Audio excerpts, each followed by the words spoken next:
어깨 충돌 증후군, 팔을 이렇게 들어 올릴 때 특정 각도에서 통증이 생기는 것이죠. 그래서 일반적으로는 어깨 견갑골이라고 하는 이 뼈와 회전근개의 힘줄이 서로 부딪히는 그것을 충돌한다고 얘기를 합니다. 그래서 충돌 증후군이 있게 되면 팔을 들어 올 때 특정 각도에서 뜨끔하고 아팠다가 그 범위를 벗어나면 또 좋아집니다. 또 내려올 때 또 뜨끔하게 되면서 아파지는 게 충돌 증후군이죠. 이런 경우에는 아까 말씀드린 바와 같이 석회가 포함된 힘줄, 그런 경우에는 석회가 끼어들어서 부피를 차지하기 때문에 충돌 증후군이 생길 수 있다는 거죠. 한정된 공간에 부피가 큰 게 있으면 당연히 걸릴 수밖에 없습니다. 그럴 때는 그 충돌 증후군의 원인이 되는 석회를 치료를 하면 됩니다. 그러면 충돌 증후군이 해결될 수가 있고요. 그리고 가끔 보면 견봉이나 뼈가 이게 직선이 되거나 이렇게 돼야 되는데 이게 갈고리 모양처럼 이렇게 되는 경우가 있어요. 그런 경우에는 구조적 이상으로 인해 충돌 증후군이 계속 생깁니다. 그럴 경우에는 흔하진 않습니다. 하지만 어쩌다가 있는 경우에는 이 갈고리뼈의 아랫부분을 조금 갈아내는 견봉 성형술이라는 거를 하게 됩니다. 그러면 움직임이 좀 나을 수는 있겠죠. 뭐 그렇게까지 구조적 이상을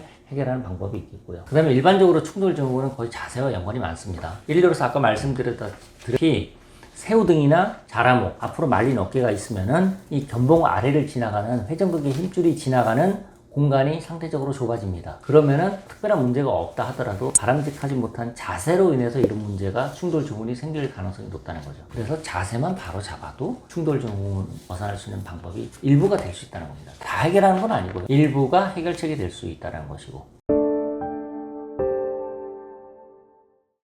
그다음에 충돌 증후군의 일반적인 치료법은 충돌 증후군으로 해서 힘줄염이 생겼다 라고 할 경우에는 일반적으로 소염제 드시는 거하고 물리치료를 기본적으로 하고, 그래서 계속 염증이 생겨서 아프다 그러면 소염제 또는 경우에 따라서는 스테로이드 주사를 맞을 수도 있습니다. 자, 여기서 잠깐 말씀드리자면 스테로이드 주사는 무조건 나쁜 게 아닙니다. 만약에 스테로이드 주사가 나쁘기만 했다면 이미 퇴치되어도 없어져도 진작에 없어졌을 겁니다.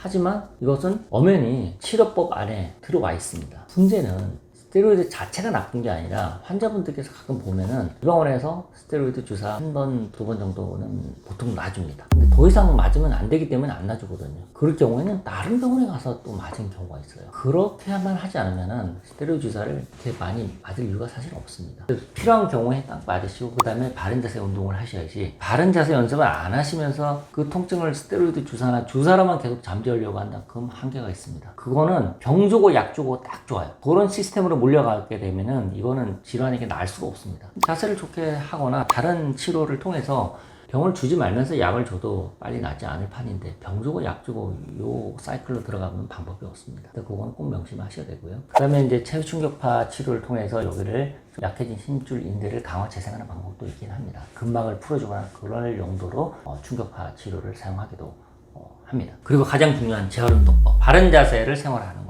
이렇게 해서 견갑골의 모양새가 앞으로 기울어 있으면은 충돌 증후군이나 이런 것들이 생길 가능성이 더 높아집니다. 나아가서는 회전근개 힘줄 파열로 진행될 위험도 커지고 하기 때문에 이렇게 하는 것보다는 이렇게 펴서 있으시면은 이런 것들을 예방할 수 있는 것도 되고요. 또 몸의 자세가 때려 잡히면은 그 자체로 균형과 대칭이 이루어지기 때문에 한결 편합니다. 그리고 주변 사람들이 보기에도 아주 자세가 좋게 보입니다. 편하게 보여요. 누군가를 봤는데 꾸부정한 자세 이렇게 지나가거나 앉아있거나 서있거나 걸어갈 때를 모습을 보면은 저는 마음이 되게 불편합니다. 그래서 딱 펴고 있으면은 그 폼이 나고요. 옷을 입어도 옷걸이가 좋습니다. 더 중요한 거는 나의 내적 건강을 챙길 수 있는 아주 커다란 기회입니다. 아무리 훌륭한 명의라 하더라도 자세를 고쳐줄 수는 없습니다. 거꾸로 얘기하면요, 주도권은 환자분이 쥐고 있는 겁니다. 각 개인이 쥐고 있는 겁니다. 제가 어떤 환자분께 자세 연습을 이렇게 하십시오라고 말씀드리면 어떤 분이 이렇게 말씀하십니다. 아니, 의사가 한 방에 낫게 해줘야지 나한테 자꾸 숙제를 내주고 그런다고. 그래서 그렇게 그분은 생각할 수도 있겠습니다만은